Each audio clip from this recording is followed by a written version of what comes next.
En esta oportunidad en Ahora TV estamos con Alejandro Olmos Gaona, es historiador, especialista en Derecho Internacional, especialista en un tema clave en la Argentina como es la deuda externa.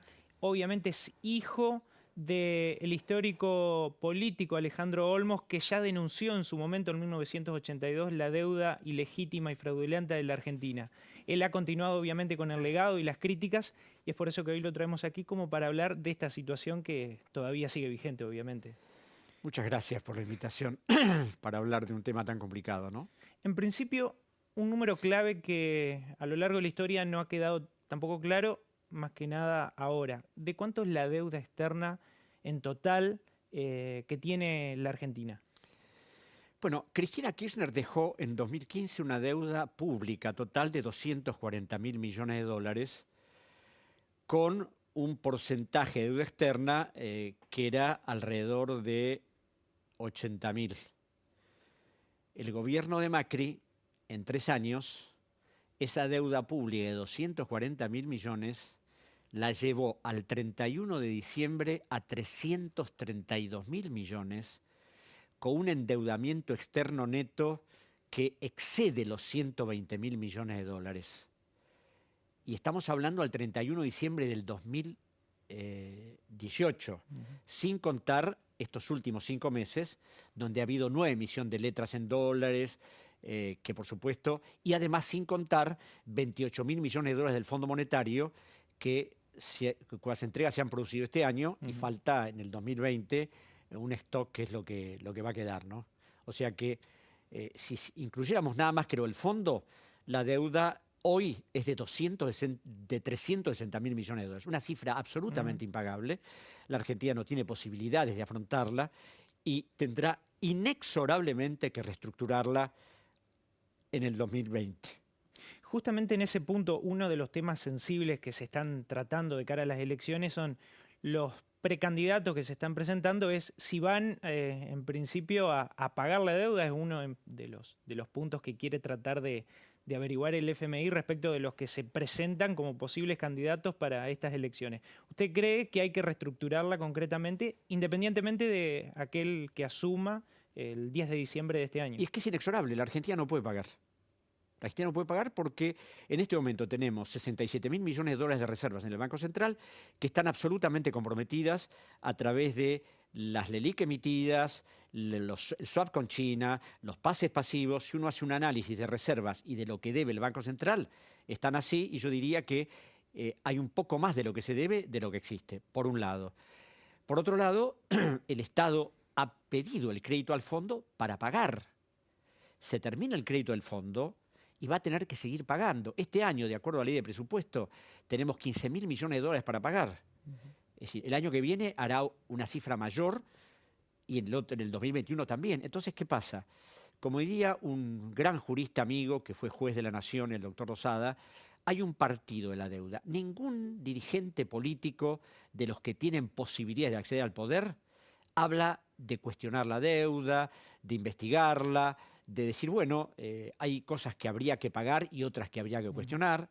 Es decir, pareciera que el único camino que queda es pagar. Lo ha hecho el doctor Alberto Fernández hace poco, que ellos van a pagar, que eventualmente renegociarán con el fondo si no se puede pagar, pero es como una especie de espada de Damocles que sigue teniendo la Argentina desde hace décadas. ¿Usted considera que tiene que hacerse un estudio sobre la nueva deuda incluso del gobierno de Mauricio Macri, que no solo es la del Fondo Monetario, sino también otras deudas? Incluso hay un bono polémico de 100 años que es parte del mismo proceso de endeudamiento que asumió como política de Estado el gobierno de Cambiemos. Bueno, yo creo que habría primero que hacer una auditoría general, cosa que nunca se quiso hacer del 83 en adelante. O sea, ningún partido desde el 83 quiso investigar la deuda en su totalidad.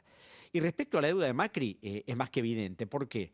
Primero porque de ese bono de 2.750 millones de dólares que se emitió a 100 años, cuando la Argentina no sabe ni lo que va a pasar dentro de 9 meses, y nosotros ya supuestamente el ministro Caputo sabía lo que iba a ser la economía a 100 años, es una deuda que va a generar, esos 2.750 millones van a generar 21.000 millones de intereses, pero por otro lado se da la particularidad que entre los que compraron ese bono hay una offshore del ministro Caputo, aunque él negara que la tenía, es decir, los Estados Unidos informaron minuciosamente a la Justicia Federal que esa offshore la manejaba él y era accionista de esa empresa.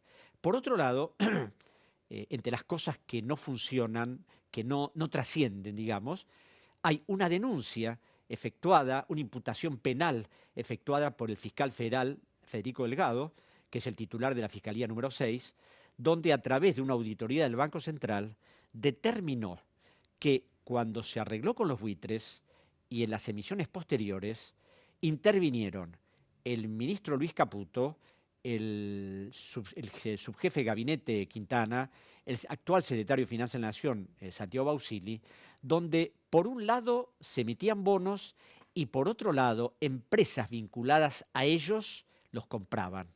Es decir, esto además de tráfico de influencias, se llama incumplimiento de los deberes de funcionario público y otras categorías legales que no voy a explicitar acá. Bueno, el fiscal Delgado los ha imputado para que sean llamados a indagatoria y el juez de la causa está mirando todavía a ver si se decide, porque claro, si bien uno dejó de ser ministro, el otro sigue siendo funcionario del gobierno, el doctor Bausili también sigue siendo secretario de Finanzas, entonces en este momento la justicia se dedica a investigar hechos del pasado, pero no la corrupción del presente. ¿Cómo podría aclarar respecto cuando se dice se está pagando la deuda o hay obviamente parte del presupuesto destinado al pago de deuda? ¿Se paga concretamente deuda o es intereses de deuda que de alguna manera uno nunca en algún momento termina pagando en sí mismo el capital prestado? Primero quiero aclarar, cuando se fue la dictadura quedó una deuda de alrededor de 44.000 millones de dólares. Esa deuda siguió otra deuda. Es decir, esa deuda original se siguió refinanciando siempre. Y en la justicia federal, en el juzgado federal número 2, hay abundantes testimonios, pericias, informes que lo demuestran acabadamente, por un lado. Por otro lado, en este momento, cuando uno habla de todo ese proceso de endeudamiento, se da cuenta de que nosotros pagamos nada más que intereses. O sea, en el presupuesto 2019 hay 746.000 millones de pesos, o sea, más de casi 15.000 millones de dólares, para pago de intereses y apenas 50.000 millones de pesos para pago de capital.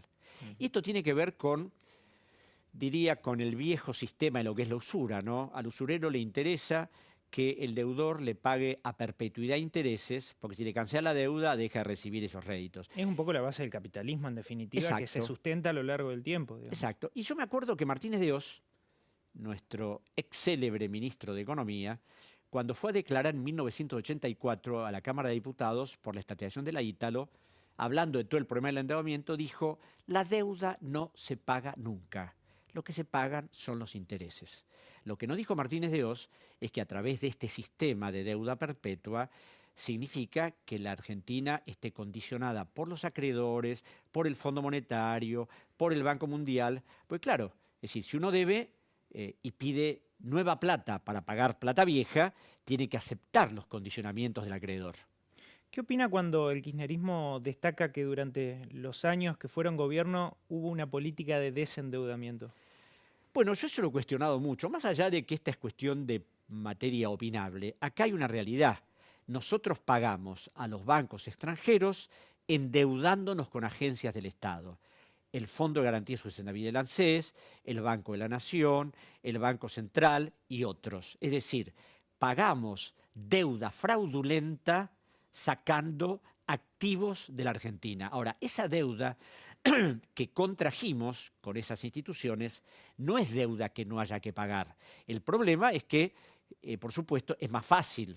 Es otro tipo, otra naturaleza de la deuda. Exacto. En sí misma. Es más fácil renegociar esas deudas, es más fácil bicicletear a los jubilados que enfrentar a los acreedores extranjeros. Y por otro lado, en estas cuestiones donde nunca se habla claro, la Argentina no contrajo deuda con bancos porque, por supuesto, los créditos se acabaron, pero se siguió emitiendo deuda interna. Por eso, la señora de Kirchner dejó 240.000 millones de dólares de deuda. Pero además de eso, otra de las cosas que no se dice es que la Argentina le entregó firmó un proyecto de ley que fue aprobado por el Congreso a pedido de la señora Kirchner para darle 7.456 millones de dólares al Banco Interamericano de Desarrollo en el 2012.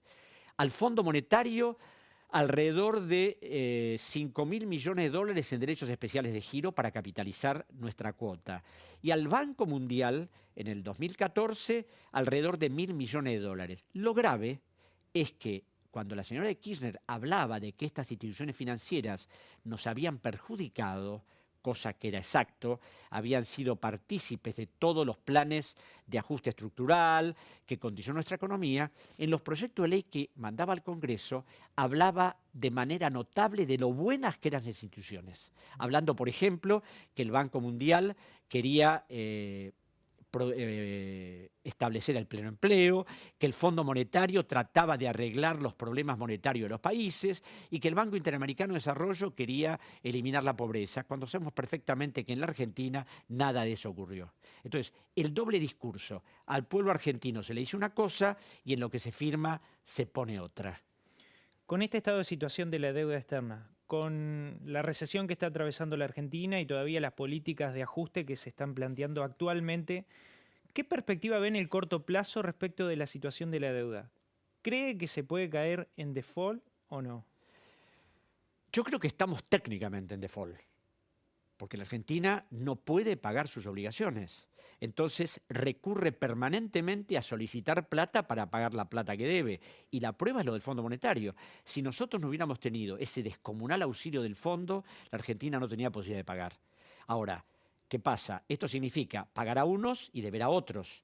Deberle al fondo quizás no es lo mismo que deberle al Citibank o a un banco extranjero, porque al fondo podemos renegociar de otra manera, porque el costo económico del préstamo del fondo es muy bajo, pero hay algo extremadamente grave, y es que el fondo condiciona sus préstamos a que el gobierno haga determinadas políticas, ajustes, condicionamientos diversos, supresión de gastos del Estado que son importantes, acotar la inversión pública.